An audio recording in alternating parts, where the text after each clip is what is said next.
Is the Treasurer, Josh Frydenberg. Treasurer, good to see you. Thanks for your time this morning. So New South Wales is off and running. Has it passed the point of no return now?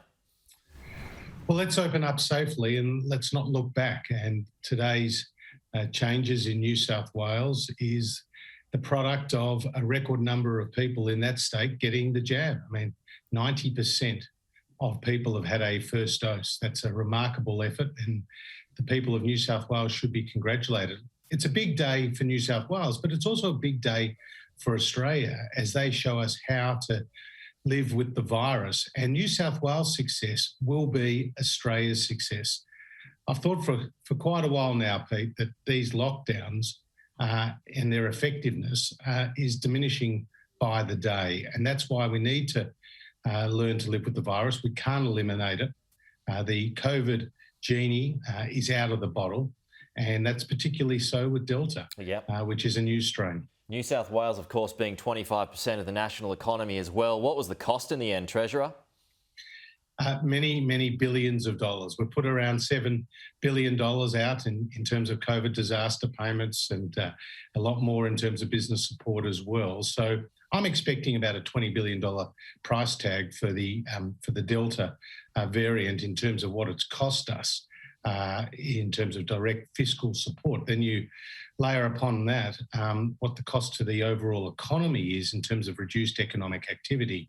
And we think that every week that New South Wales and Victoria have been in lockdown has cost the national economy about $2 billion. And so that's a pretty high price tag, and it is a reason why we need to open up when it's obviously safe to do so. I've spoken to a few business owners in my community just over the past couple of days, Treasurer, and quite a few of them have said that they are struggling to get staff. This was shown in payroll figures last week as well. Some casuals are choosing to work at Woolies, which is fine, but rather than restaurants because the work is steady. So does there now need to be a greater urgency on boosting perhaps migration, which of course is flatlined? Well, there's certainly a transition as the restrictions ease and the economy opens gradually. And what we did see prior to Delta was actually labour force shortages as well. And one of the functions for that, as you rightly point out, is the closed borders. We do want to open those borders as quickly as we can, and obviously in a COVID-safe way. And the Prime Minister's already indicated that he's having those discussions with New South Wales as they reach that double dose target of 80%, and they fast-track their home quarantine. And that's a real possibility now for those international borders to open into New South Wales in November. And that will mean not just Australians moving more freely, but also international students and those skilled workers. So we're very mindful of the fact that skilled workers do contribute to our overall economic strength, but that it was the right decision, Pete, back in March of last year to close those international borders, because it's one of the reasons why we haven't had the tragic death toll that's been seen in so many other countries. The other point to mention here is that our COVID disaster payment, which is up to $750 a week for people who've lost hours of work, that tapers off and comes to an end once we reach those vaccination targets of 80%. And I think that will have an impact too on the labour force as people no longer receive that payment and obviously go and take those jobs when they're available. With New South Wales pushing ahead, what does this mean, or what should this mean for Victoria, in your opinion? It's got record numbers at the moment that are only heading further north, but what changes would you like to see, if any? Well, the first thing to say is the people of Victoria have done it so tough, Pete. We've had the longest lockdown anywhere in the world. That's quite a remarkable statistic in Melbourne. And I would like to see the people of Victoria get the same freedoms as the people of New South Wales on the same timetable as the people of New South Wales, because Victorians have given up so much. Our schools are still largely closed. Obviously, businesses are also closed, and there's still a curfew here in Victoria. So it's very much a tale of two cities.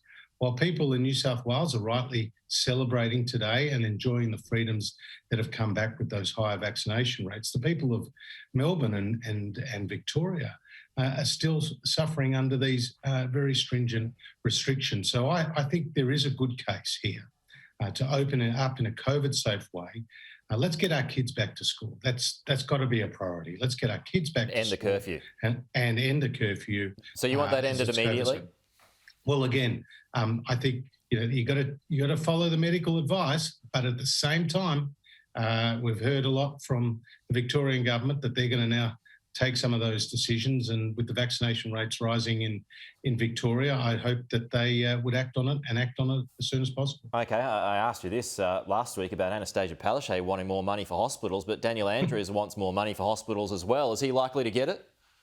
Well, the same answer applies in Victoria as it does in Queensland. The federal government has increased funding for hospitals more than the state government.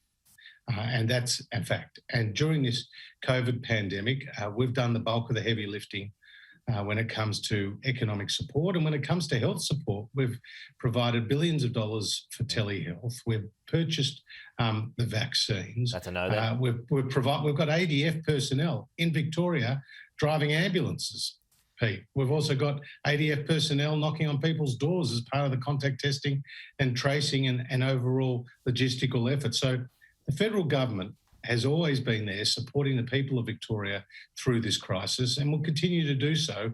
And I'm just, very hopeful that the people of Victoria will get to enjoy the same freedoms as the people of New South Wales have once we reach those 70 and 80% vaccination targets. Okay, that's a no then. No more money for Victoria.